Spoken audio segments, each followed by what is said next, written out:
बदलते भारत की शान।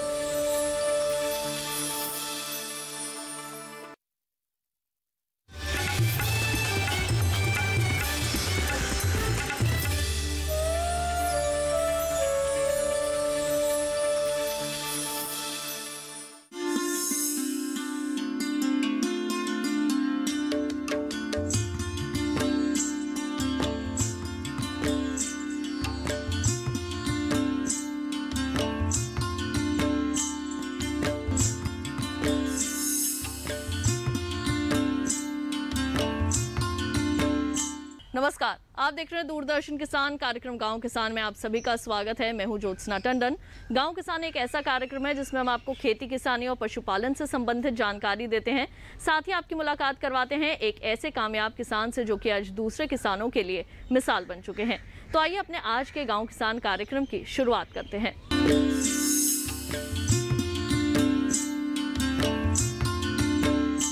आइए कार्यक्रम की शुरुआत करते हैं हमारे पहले सेगमेंट खेती किसानी से। किसान भाइयों बहनों, अपने आज के इस सेगमेंट में खेती किसानी से संबंधित कुछ ऐसी विशेष जानकारियां आपके लिए लेकर आए हैं जिससे कि आपको कृषि क्षेत्र में आसानी हो सके, आप ज़्यादा से ज़्यादा आर्थिक लाभ प्राप्त कर सकें और आपको फसलों का उत्पादन भी अच्छा मिले। तो आइए जानते हैं क्या है विशेष अपने आज के इस सेगमेंट में।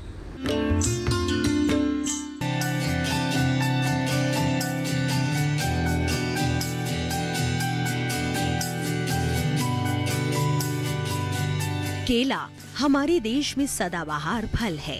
केले के स्वाद, पोषक तत्व और औषधीय गुणों के कारण साल भर इसकी मांग बनी रहती है। केले में कार्बोहाइड्रेट और विटामिन प्रचुर मात्रा में पाए जाते हैं, इसीलिए लोग इसे हर मौसम में खाना पसंद करते हैं। हमारे देश में बड़ी मात्रा में केले की खेती की जाती है। महाराष्ट्र में केले का सबसे ज्यादा उत्पादन लिया जाता है।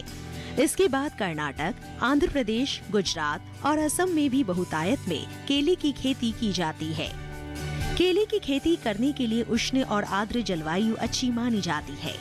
इसके लिए बलुई से मटियार दोमट मिट्टी बेहतर होती है, जिसका पीएच मान 6.5 से 7.5 हो। साथ ही मिट्टी में जल निकासी का गुण भी हो।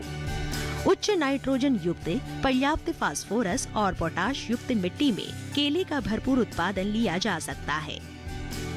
केले का अच्छा उत्पादन लेने के लिए स्थान के हिसाब से उन्नत किस्मों का चयन करना चाहिए।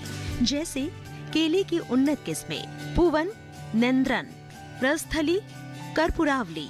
संकर किस्मों में CO1, H1, H2, FHIA1। केले के नए बाग लगाने के लिए सबसे अच्छा समय मध्य फरवरी से मार्च का पहला सप्ताह होता है। केले के बाग लगाने के लिए पौधों का रोपण गड्ढे या नालियों में किया जाता है। सबसे पहले खेत में 1 से 2 जुताई कर पाटा लगाया जाता है। इसके बाद 2 से 3 मीटर की दूरी पर 50 सेंटीमीटर के चौड़े, लंबे और गहरे गड्ढे किए जाते हैं। फिर इन्हें करीब 15 दिन के लिए धूप में खुला छोड़ दिया जाता है और इसके बाद गड्ढों में 10 किलो गोबर की खाद, 250 ग्राम नीम केक, 20 ग्राम कार्बोफ्यूरॉन डालें। इन जरूरी उर्वरकों को डालकर पौधों की रुपाई करें। केला एक ऐसा पौधा है जिसकी जड़ें ज्यादा गहराई तक नहीं जाती है, इसीलिए इसमें पानी की उपलब्धता पर ज्यादा ध्यान देना होता है। अच्छी पैदावार के लिए केले में 70 से 75 सिंचाई की जरूरत होती है। सर्दियों में 7 से 8 दिनों के अंतराल पर, तो गर्मियों में 4 से 5 दिन के अंतराल पर सिंचाई करनी चाहिए। साथ ही पौधों की जड़ों को नुकसान से बचाने के लिए ड्रिप सिंचाई तकनीक अपनाना बेहतर विकल्प है। इससे पानी की बचत भी होती है और पौधों को बढ़वार भी अच्छी मिलती है। केले में कई तरह के कीट और रोग लगने की आशंका रहती है, जिससे फसल के उत्पादन पर सीधा असर पड़ता है। नुकसान को कम करने के लिए फसल की सतत निगरानी करते रहना चाहिए। साथ ही कृषि विशेषज्ञ की सलाह से उचित दवा का छिड़काव करना चाहिए। रुपाई के बाद फसल करीब 11 से 12 माह बाद तुड़ाई के लिए तैयार हो जाती है। किसान बाजार में फसल की मांग और बाजार की दूरी के हिसाब से फलों की तुड़ाई करें। लंबी दूरी वाले स्थानों में उपज ले जाने के लिए 75 से 80% पके फलों की तुड़ाई करें। सर्दियों में तुड़ाई का काम सुबह के समय करें, जबकि गर्मियों में दिन के समय फल तोड़ें। तुड़ाई के बाद फलों के आकार, रंग और परिपक्वता के आधार पर छटाई करके ही बाजार भेजें। इस तरह किसान कुछ बातों का ध्यान रखकर केले का अच्छा उत्पादन ले सकते हैं।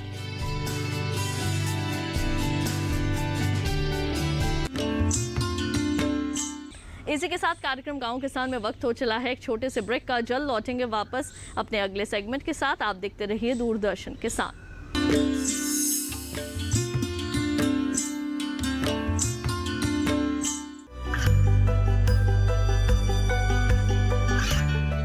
गांवों और पिछड़े क्षेत्रों में सरकारी योजनाओं की जानकारी पहुंचा।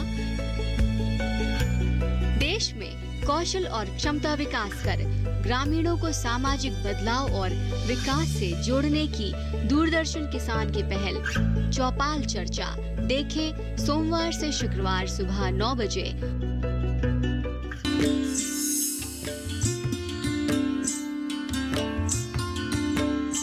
ब्रेक के बाद एक बार फिर आप सभी का स्वागत है कार्यक्रम गांव किसान में। आइए कार्यक्रम में बढ़ते हैं आगे और अब देखते हैं सेगमेंट हमारा पशुधन।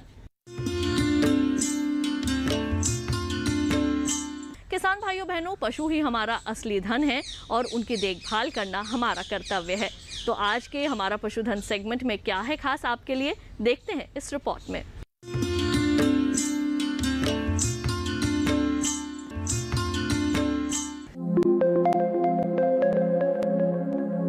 खेती के साथ पशुपालन हमारी परंपरा का हिस्सा रहा है, क्योंकि ये एक दूसरे के पूरक है।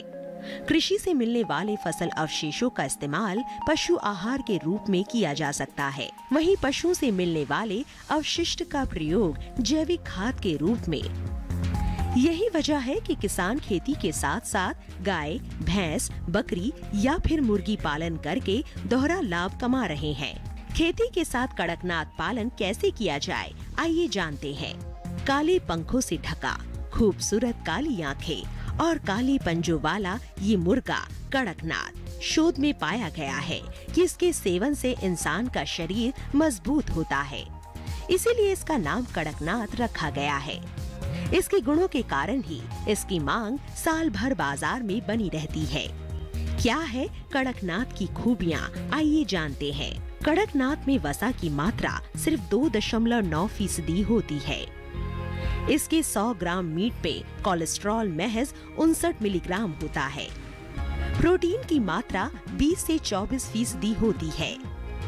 कड़कनाथ में लौह तत्व, कैल्शियम, विटामिन बी और विटामिन सी भी पाया जाता है।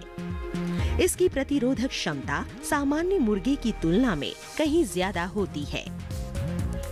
इसके अंडे और मांस सामान्य मुर्गे की तुलना में ज्यादा दाम पर जाते हैं। कड़कनाथ की खूबियों से प्रभावित होकर दिल्ली के एक युवा किसान राजा सिंह ने इसका पालन शुरू किया। राजा सिंह ने दिल्ली के निजामुद्दीन इलाके में एक फार्म हाउस बनाया है, जिसका नाम है आरबी ऑर्गेनिक फार्म। इस फार्म में राजा सिंह मौसमी सब्जियों के साथ कड़कनाथ मुर्गी पालन भी करते हैं, जिसमें कड़कनाथ को जैविक आहार देकर पाला जाता है। इस काम को पूरा ऑर्गेनिक तरीके से करते हैं। कड़कनाथ पालना हम बच्चे से लेके बड़े तक पालते हैं। एक बार कड़कनाथ के बच्चे को बड़ा होने में पूरे 5.5 से 6 महीने लगते हैं। तो 5.5 से 6 महीने में सारा गेम होता है आपका मुनाफा कमाने का, कॉस्ट कंट्रोल करने का। हम लोग कॉस्ट कैसे कंट्रोल करते हैं, जब जैसे बच्चा जब बड़ा होता है और जैसे ही पता लगता है कि मुर्गा मुर्गी कौन है, तो हम मुर्गी को अलग कर देते हैं। और मुर्गे को अलग करके हम पूरा हरे चारे पे ले आते हैं, उसको पूरा ग्रीन वेजिटेबल्स देते हैं जो भी हम अपने फार्म पे ऑर्गेनिकली उगाते हैं, जैसे ब्रोकली के पत्ते, मूली के पत्ते, पालक तो इनके लिए एक तरह से संजीवनी बूटी का काम करते हैं, क्योंकि इसमें विटामिन्स होते हैं, विटामिन ई। और दूसरी चीज़, हम मुर्गों को खुला छोड़ देते हैं, जिससे वो धूप में घूमते हैं, उनको विटामिन डी भी मिलता है, जिससे ये सारे गुण इनके मीट में जाते हैं, जिससे इनका मीट और गुणवाड़ी बनता है। प्लस हम लोग जो मुर्गियाँ होती है, मुर्गियों को भी, अगर आपने हमारा शेड देखा होगा तो शेड को बाहर से भी ओपन बनाया हुआ है, ताकि मुर्गियाँ बाहर निकल सके दिन में और धूप सेक सके और बाहर हरी सब्जियाँ खा सके, खुले में खा सके। और ये सारे गुण इनके अंडे में जाते, जिससे अंडा भी हेल्दी होता है। कृषि के साथ साथ कड़कनाथ मुर्गी पालन कर रहे। खेती में हर तरह की सब्जियां लगी है। कड़कनाथ में भरपूर मात्रा में पोषक तत्व पाए जाते हैं। कड़कनाथ की प्रतिरोधक क्षमता अच्छी होती है। करीब 3 साल से कड़कनाथ पालन कर रहे हैं। परिवार का हर सदस्य इस काम को आसानी से कर सकता है। कड़कनाथ को आहार में हरी पत्तेदार सब्जियां देते हैं। ये सब्जियां जैविक तरीके से उगाई जाती हैं। जैविक आहार देने से इनका विकास अच्छा होता है। इनके आवास का भी रखते हैं खास ख्याल। शेड ऐसा होना चाहिए जिसमें खुला क्षेत्र भी शामिल हो। कड़कनाथ फार्मिंग में एक चीज़ का ध्यान देना बहुत ज़रूरी है। जब भी आप शेड बनाओ तो उसमें कोई कंजूसी ना करें। अंदर से उसमें पक्का फर्श डलवाएं और कंक्रीट का और ईंटों का अच्छा मजबूत शेड बनाएं, क्योंकि ये आपका लॉन्ग टर्म चलेगा। कम से कम ऐसा शेड बनाएं जो 10 से 20 साल चले आपका। प्लस शेड के साथ अपने फार्म में ओपन एरिया ज़रूर रखें, जहां आपके बच्चे बड़े होते रहेंगे। उसके साथ ही साथ आप हरी सब्जियां उगाते रहे, ताकि जैसे ही वो बच्चे बड़े हो आप उनको ये हरी सब्जियां 2 महीने के बाद हरी सब्जियां देना शुरू करें, जिससे आपकी फीड की कॉस्ट कम आ जाए। हाँ, साथ ही साथ आप अजोला भी कर सकते हैं। अजोला में प्योर प्रोटीन और विटामिन होते हैं जो मुर्गे बहुत ही चाव से खाते हैं, और इनकी ग्रोथ अच्छी होती है, इनकी सेहत बनती है, और इससे आपकी फिर से फीड की कॉस्ट कम आती है। तो जितनी फीड की कम कॉस्ट आएगी उतना ही ज़्यादा आपका मुनाफा होगा, उतनी कम आपके ऊपर सरदर्दी रहेगी इनको बेचने की और फीड का खर्चा उठाने की। राजा सिंह मानते हैं कि खेती या पशुपालन का काम शुरू करने से पहले प्रशिक्षण जरूर लेना चाहिए। प्रशिक्षण के दौरान हर छोटी लेकिन महत्वपूर्ण जानकारी दी जाती है, जिससे जोखिम कम होता है। करीब 3 साल से कड़कनाथ पालन कर रहे हैं राजा सिंह। अब खुद भी लोगों को प्रशिक्षण देने का काम कर रहे हैं, जिससे युवा नौकरी के लिए परेशान ना होकर खुद का व्यवसाय शुरू कर सके। युवाओं से तो मैं ये कहना चाहूँगा, अगर आप इसको स्टार्ट करते हैं पूरा डेडिकेशन के स्टार्ट करिए। खासकर जब ब्रूडिंग प्रोसेस होता है 21 दिन का कड़कनाथ को पालने का, उसमें पूरा ध्यान देना पड़ता है। 100% बच्चों का देख रेख करनी पड़ती है। वो कैसे इकट्ठा तो नहीं हो रहे कहीं एक जगह पे, क्या हरकतें कर रहे, ऑब्जर्व करनी पड़ती है। तो मेनली यही होता है। उसके बाद पूरा 6 महीने आपको पूरा ध्यान देना पड़ता है। अगर करें 100% करें। राजा सिंह ने खेती के साथ कड़कनाथ पालन करके लागत को न्यूनतम कर लिया है। इस तरह सही जानकारी लेकर किया गया काम सफलता की राह पर ले जाता है।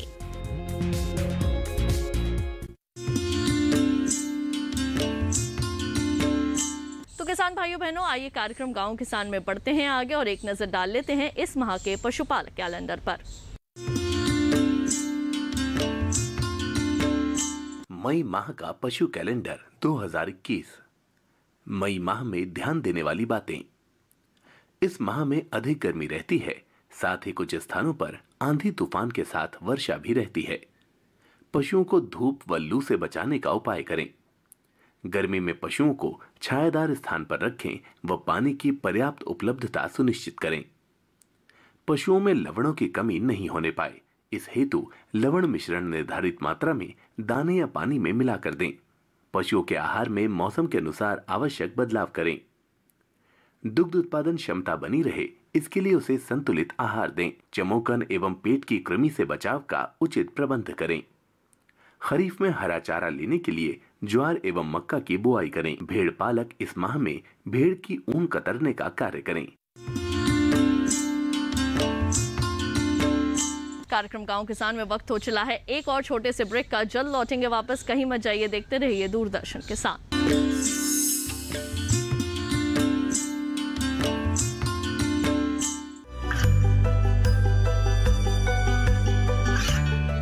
गांवों और पिछड़े क्षेत्रों में सरकारी योजनाओं की जानकारी पहुंचा। देश में कौशल और क्षमता विकास कर ग्रामीणों को सामाजिक बदलाव और विकास से जोड़ने की दूरदर्शन किसान की पहल चौपाल चर्चा देखें सोमवार से शुक्रवार सुबह 9 बजे।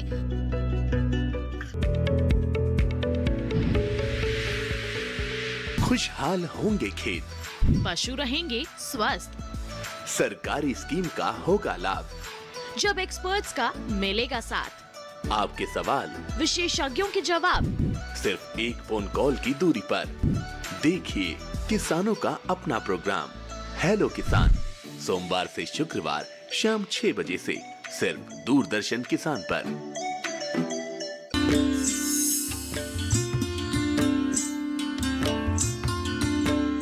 ब्रेक के बाद एक बार फिर आप सभी का स्वागत है कार्यक्रम गांव किसान में। आइए बढ़ते हैं आगे और अब देखते हैं सेगमेंट कामयाब किसान की दास्तां। किसान भाइयों बहनों, अपने आज के इस सेगमेंट में आपकी मुलाकात करवाएंगे एक ऐसे कामयाब किसान से जिन्होंने दिन दुगनी रात चौगनी मेहनत की है और आज कृषि के क्षेत्र में अपना ये मुकाम हासिल किया है और दूसरे किसानों के लिए मिसाल बने हैं। आइए जानते हैं उनकी सफलता की ये कहानी उन्हीं की मुँह जुबानी।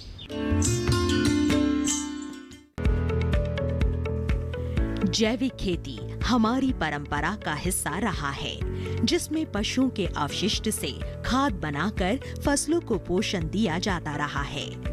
बदलते दौर में एक बार फिर जैविक खेती हमारी जरूरत बन गई है।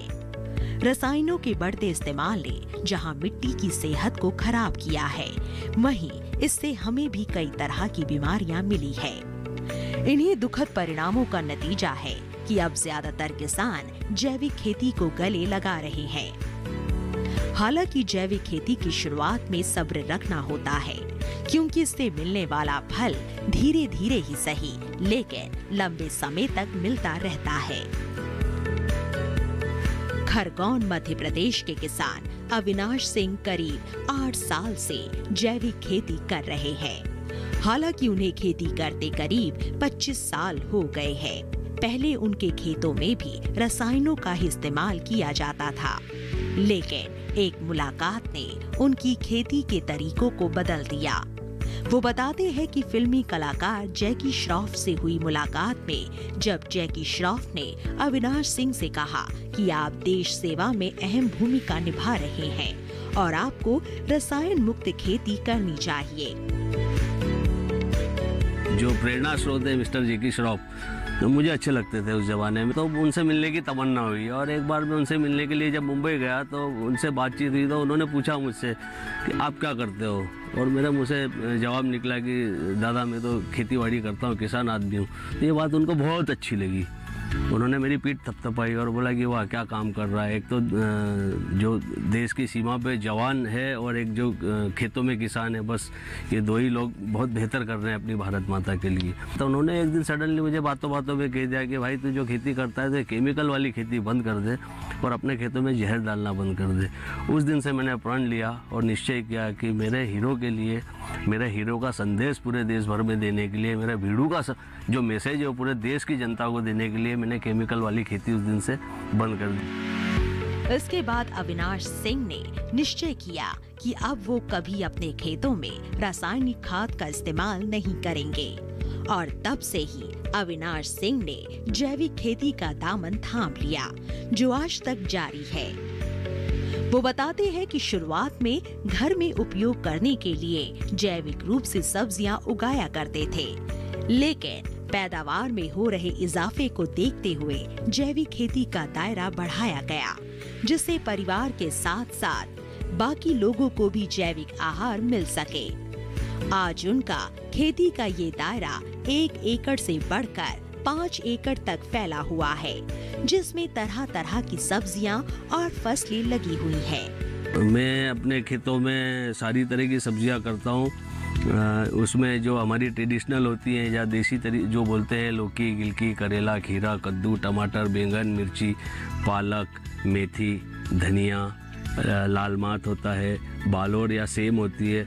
आजकल एक्जोटिक या जो विदेशी सब्जियों का प्रचलन काफ़ी बढ़ गया है महानगरों में या शहरों में, तो इसके चलते ग्राहकों की डिमांड के आधार पर मैं broccoli, red cabbage, lettuce, parsley, French beans और कलर्ड कैप्सिकम वगैरह ये भी ऑर्गेनिकली बिना पॉली हाउस के प्राकृतिक तरीके से उगाता हूँ। लाजमी है कि जैविक खेती के लिए उसके आधार यानी गोबर और गौमूत्र की विशेष जरूरत होती है। इस जरूरत को पूरा करने के लिए अविनाश पशुपालन भी करते हैं, जिससे जैविक खाद बनाने के लिए कहीं और ना भटकना पड़े। अविनाश 0 बजट खेती पर विश्वास करते हैं, इसके लिए वो इन बातों का पालन करते हैं। इसमें जीवामृत है, घम जीवामृत है, वर्मी कंपोस्ट है, हम मुर्गी पालन भी करते हैं, तो मुर्गियों का जो बीट होता है वो गोपालन भी है मेरे पास। ऐसी तमाम चीज़ें जो देसी तरीके से तैयार की जाती है और उसी के साथ में हम ये खेती करते हैं। आप देखेंगे मैंने अपने खेत के चारों तरफ बहुत अधिक मात्रा में पेड़ पौधे तैयार किए हुए हैं। इन पेड़ पौधों का जैविक खेती में बहुत बड़ा महत्व होता है। इसके साथ भी इनमें विभिन्न प्रकार के जो फल लगते हैं उनको खाने के लिए जो पक्षी आते हैं, वो पक्षियों का कलरव चारों तरफ आपको सुबह से लेकर रात तक मिलता है और वही पक्षी हमारे फसलों में लगने वाले कीटों को भी नियंत्रण करते हैं। अविनाश अपने खेतों में पारंपरिक खेती के साथ साथ विदेशी सब्जियों की खेती करते हैं, वो भी बिना पॉली हाउस के। वो बताते हैं कि बाजार में उनकी उगाई सब्जियों की अच्छी मांग रहती है। हालांकि शुरुआत में थोड़ी परेशानी जरूर आई, लेकिन धीरे धीरे लोगों को उनकी जैविक सब्जियां भाने लगी और उत्पादन के साथ ही मांग भी बढ़ती गई। इसके अलावा अविनाश सोशल मीडिया का भी भरपूर प्रयोग करते हैं। इसकी सहायता से उपभोक्ता के घर तक जैविक सब्जियां पहुंचाई जाती हैं। देखिए साहब, खर्च सामान्य अगर आप देखेंगे कि केमिकल वाली खेती से जैविक या प्राकृतिक जो खेती आप कहेंगे उसमें थोड़ा सा खर्च ज़्यादा लगता है। देसी बीजों के लगाने के कारण थोड़ा सा उसमें उत्पादन भी कम आता है, लेकिन इतना ज़्यादा नहीं होता है।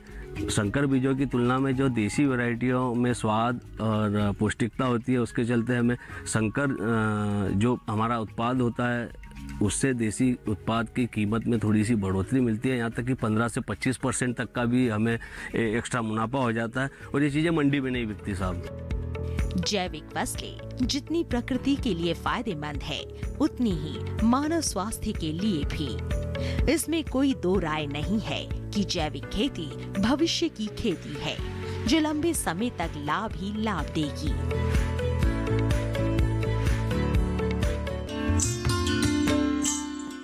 तो किसान भाइयों बहनों, अभी आपने देखी कामयाब किसान की कामयाबी की कहानी। तो इसी के साथ हमारे आज के इस कार्यक्रम के इस अंक में बस इतना ही।